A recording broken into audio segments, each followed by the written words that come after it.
evaluación psicológica y emitir un informe pericial en este caso. ¿Y cuál era el objetivo de la realización de este informe, de esta pericia psicológica?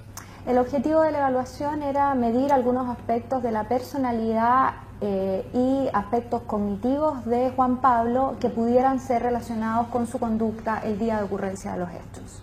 ¿Cuál fue la metodología que usted ocupó para realizar esta evaluación? Para realizar la evaluación se utilizaron 2 entrevistas y una batería de test psicológicos compuesta por el test de relaciones objetales de Philipson, el inventario de personalidad de Minnesota y el test de inteligencia VICE, entre otros instrumentos. ¿Y dónde usted realizó estas entrevistas y efectuó las evaluaciones?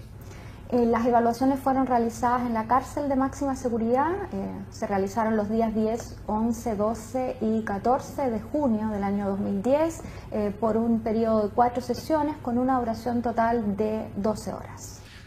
Señora Guajardo, ¿cuáles fueron las conclusiones de su informe? A partir del procedimiento utilizado, yo pude determinar que existió relación directa entre el consumo de alcohol y la conducta mostrada por Juan Pablo el día de los hechos.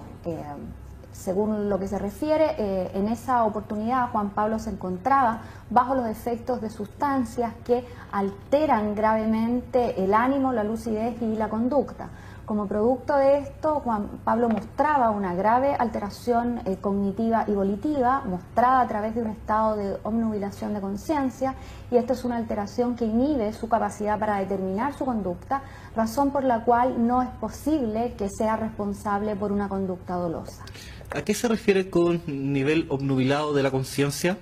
Me refiero a un nivel de alteración de conciencia grave donde hay compromiso de las funciones cognitivas y volitivas de Juan Pablo.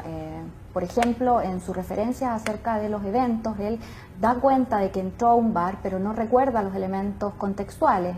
Inmediatamente yo me doy cuenta que se está mostrando una alteración de memoria de tipo lagunar, que está directamente relacionada con el consumo, la ingesta alcohólica, y que es responsable de que él no recuerde estos eventos. A propósito del tema del alcohol, ¿cuál es la conducta de alcohol que presenta Juan Pablo? Bueno, Juan Pablo presenta una conducta de consumo de alcohol que ha disminuido. Él dice que ha disminuido durante estos últimos tiempos a propósito de una relación sentimental, pero es una conducta de ingesta alcohólica que se ubica alrededor de los 15 años. Las investigaciones muestran que cuando el consumo de alcohol comienza antes de los 18 años, hay una alta probabilidad de que el sujeto se convierta en alcohólico cuando adulto. ¿Y usted qué pruebas aplicó para determinar la conducta alcohólica de Juan Pablo?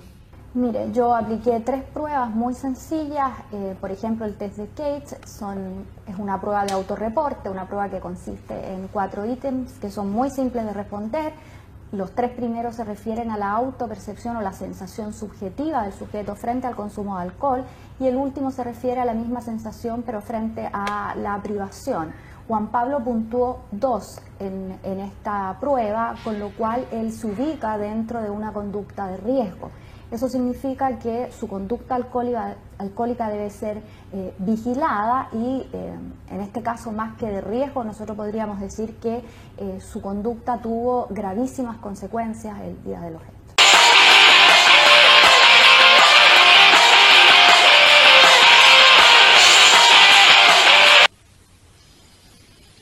La psicología del testimonio, de lo que entiende sobre todo, es del funcionamiento de los procesos cognitivos. Tratamos de aplicar todo el conocimiento que tenemos acerca del funcionamiento de esos procesos a la obtención y la valoración del testimonio, de la prueba testifical. Como hemos dicho antes, estamos hablando de la atención, de la percepción, de la memoria y del lenguaje.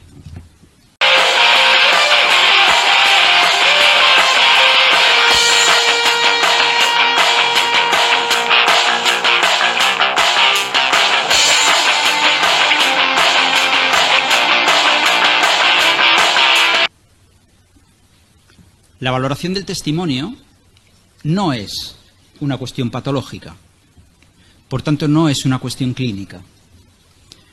De hecho, los diferentes códigos deontológicos nos advierten de la incompatibilidad que existe entre la actividad clínica y la actividad forense. Son dos cosas completamente distintas. Ahí tienen, por ejemplo, el artículo publicado en 1997, donde nos habla del conflicto irreconciliable entre los roles terapéuticos y forenses.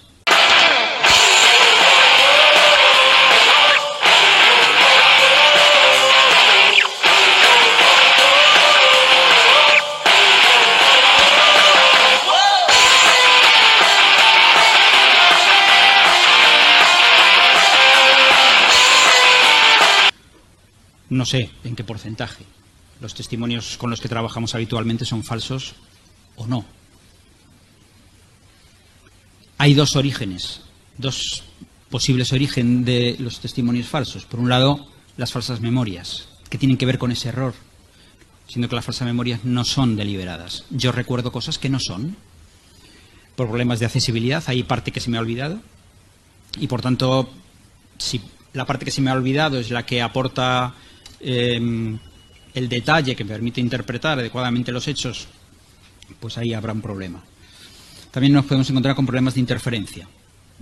Información post-suceso, contaminación, toda la información que se aportó con posterioridad a los hechos y que se ha ido incorporando y que ha contaminado el relato, o problemas de interpretación y perceptivos. Pero también muchas veces nos encontramos con problemas de capacidad, en lo que denominamos como los testigos vulnerables. Estamos hablando sobre todo de niños, niñas de corta edad. Estamos hablando de personas con discapacidad intelectual, de personas con enfermedades mentales, o estamos hablando de ancianos que no tienen por qué tener ninguna patología en el envejecimiento normal, pero que las capacidades cognitivas de los ancianos no son exactamente iguales que las de los más jóvenes. Por lo tanto, habrá que tenerlas en cuenta. Y por otro lado nos encontramos con el error deliberado, que en este caso no es error, sino que es mentira.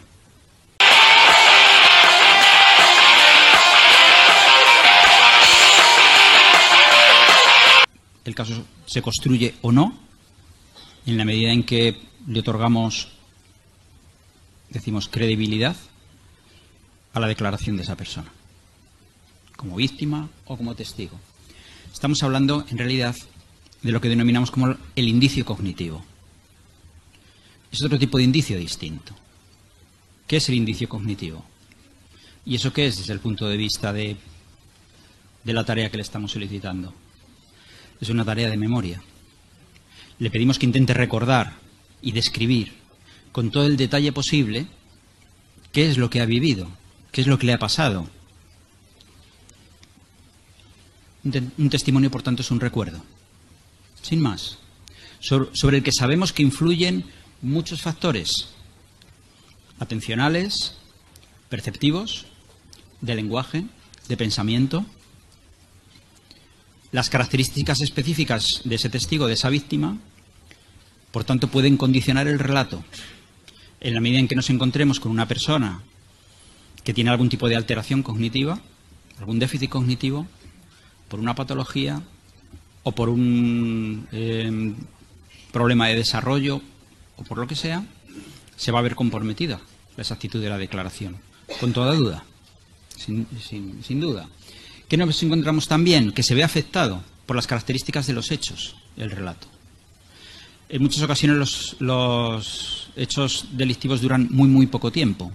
No hay casi oportunidad de procesar toda la información acerca de qué es lo que está ocurriendo. Nos pillan por sorpresa. Cuando nos queremos dar cuenta, ya ha acabado. Ya el autor de los hechos no está. En la medida en que hay pocas oportunidades, el relato probablemente va a ser también un relato pobre. Y estamos hablando de recuerdos y de otros procesos cognitivos que están relacionados con esos recuerdos, siempre desde el punto de vista normal, del funcionamiento normal.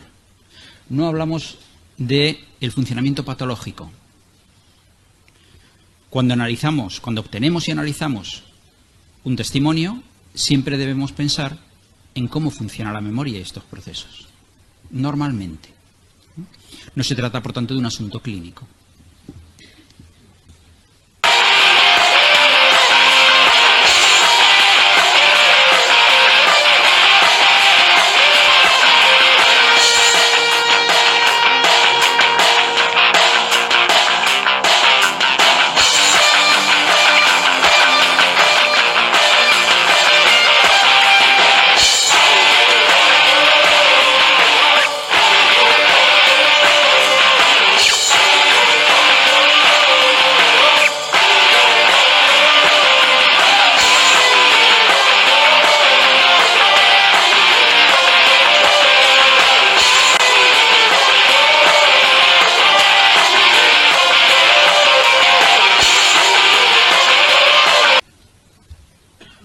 Confundimos veracidad con credibilidad.